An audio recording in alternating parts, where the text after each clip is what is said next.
Welcome to our channel. Today we how to enable Redshift scheduled queries and monitoring, full guide step by step clearly.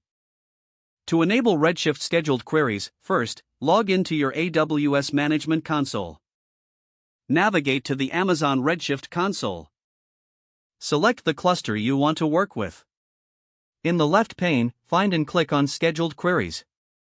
Click on the Create Scheduled Query button. Provide a name for your scheduled query. In the query field, enter the SQL command you want to execute. Set the schedule for when you want the query to run. You can select options such as daily, weekly, or custom cron expressions. In the parameters section, you may define any required query parameters. Next, specify the IAM role that has permissions to run the query. Choose the destination for the results from the Results drop-down menu. You can select either an S3 bucket or a Redshift table.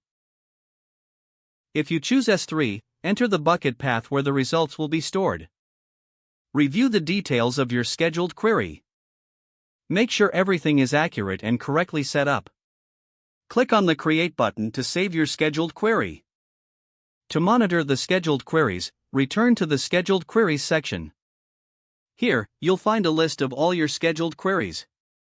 You can view their status, frequency, and last runtime.